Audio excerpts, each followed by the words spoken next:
Շնորհակալություն, անչափ շնորհակալություն, բայց չգիտեմ ում հայտնեմ Դաշնակցության քաղաքական հոգեհանգիստը այսքան հանդիսավոր կազմակերպելու համար,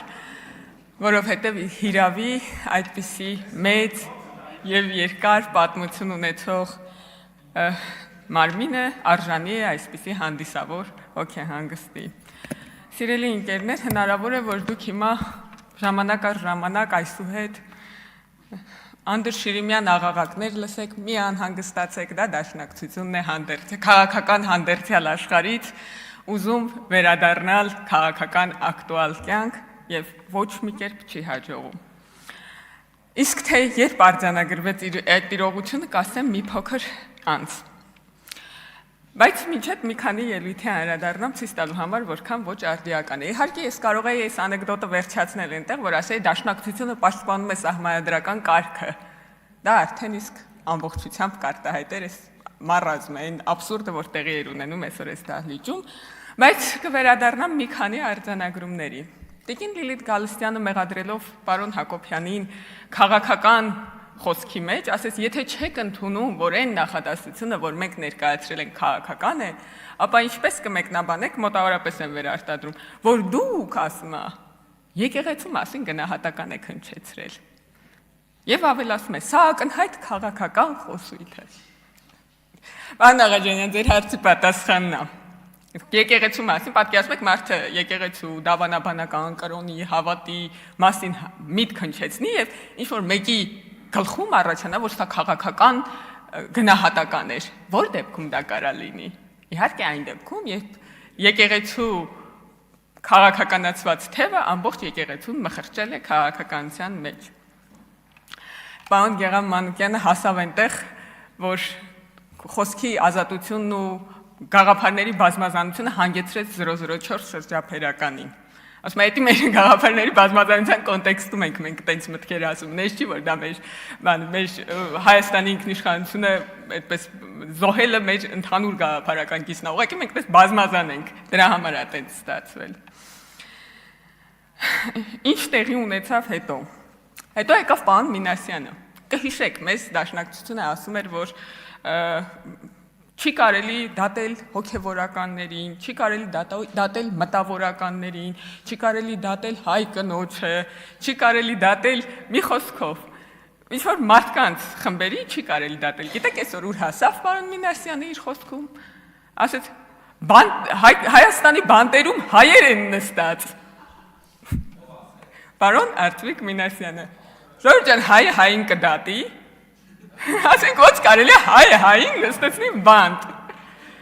Չի կարելի դատել հայերին, Ժողովուրդ ջան, հայերը ընդդատյա չպիտի լինեն։ Համաձայն եք։ Շնորհակալություն։ Տիկին Վարդանյանը ասում է, դուք ասում է, ուզում եք մեզ ճնշել,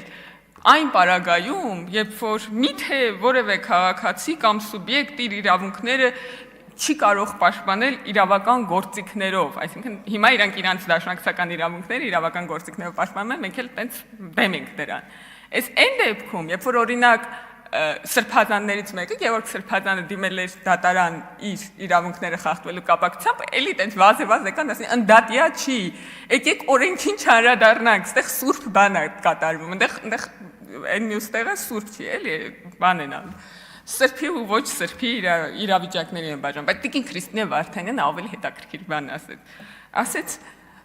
պարոն Եղոյան, չէ, Արման Եղոյան, եթե չեմ սխալվում, ասեց, եթե մենք լինեինք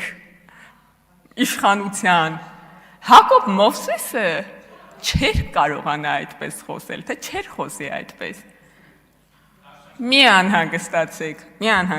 սիրելի արգելի դաշնակցականներ, դուք չեք լինի իշխանության, և դա ոչ թե նրա պատճառով է, որ ինչ-որ մեկը ձեզ կխանգարի, դուք ամեն ինչ արել եք դրա համար, ոնց որ այս օրը պետք է պատմության գրքում գրվի, թե ոնց չի կարելի զբաղվել քաղաքականությամբ։ Երբ ես արձանագրեցի Դաշնակցության քաղաքական մահը, ուրեմն ինչ էր տեղի ունեցել, մի երկու օր առաջ, կհիշեք, Հայաստանը Միացյալ Նահանգների հետ սկսել էր ռազմական համագործակցություն։ Հայաստանը հասանելիություն էր ստացել Միացյալ Նահանգների միջուկային խաղաղ տեխնոլոգիաներին աշխարհի 51-րդ երկիրներ այդ առումով դարձել։ Հայաստան 4 միլիարդ դրամի ներդրում էր բերել ունենալու արհեստական բանականության ոլորտում։ Հայաստանին թույլատրվել էր գնել միկրոչիպեր Միացյալ Նահանգներից, որ եզակի երկրների այդ տեխնոլոգիաները հասանելի։ Այդ հաջորդ օրը հայտարարությունների ժամին Գառնիկ Դանիելյանը եկավ մոտեցավ այս ամբիոնին եւ խոսեց Երևանի ասֆալտի ճաքերից։ Երևանի ասֆալտի ճաքերից։ Ժողովուրդ ջան, Երևանի ասֆալտի ճաքերը, ինչպես նաեւ բազում այլ ճաքեր, որ տեղի են ունենում առօրյա կյանքում, շատերին է հետաքրքրում, մեզ էլ է հետաքրքրում։ Մենք կարող գնանք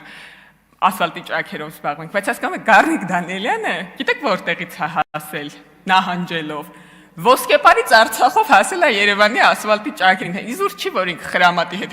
համեմատեցինք, խրամատավորված հետ է եկել հասել է Երևանի ասֆալտի ճաքերին։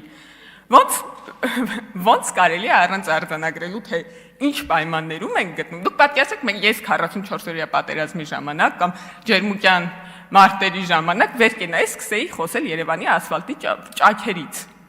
Գառնիկ Դանիելյանը իր մտքում դեռ խաղաղություն չի հաստատել, ասում է, նկատի ունեմ Գառնիկ Դանիելյանը ասելով ամբողջ այդ դաշնակցական մտածողություն ունեցող մարդկանց։ Այդ մարդիկ ասում են, որ հեսա Հայաստան կործանվում է, պետքա փրկենք, փրկիչ են ման գալիս, այս կողմում, այն կողմում, այս երկրում, փրկիչների են ման գալիս, որտեղ կործանվում ենք, վերջ, վաղը մյուս օրը չենք լինելու, խաղաղություն չկա,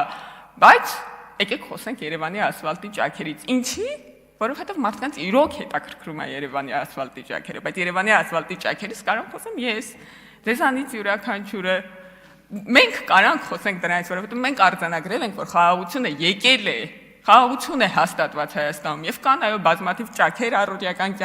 կյանքում, որոնց մասին կարելի է մտածել եւ հոգ տանել։ Այն երրորդ հանրապետության կոնֆլիկտի տրամաբանության միջից գալ եւ Երևանի ասֆալտի ճաքերից խոսալը զավեշտալ վիճակում է դնում պարոն Դանիելյանին եւ իհարկե մնացած ճաքերից խոսացող մարդկանց։ Իհարկե Երևանի ասֆալտի ճաքերը շատ կարեւոր են եւ մենք այդ ճաքերը կնորոգենք, ջանք չենք քնայի դա հնարավորինս արագ անել, բայց դաշնակցության քաղաքական գաղափարախոսության ճաքերը ինձ թվում է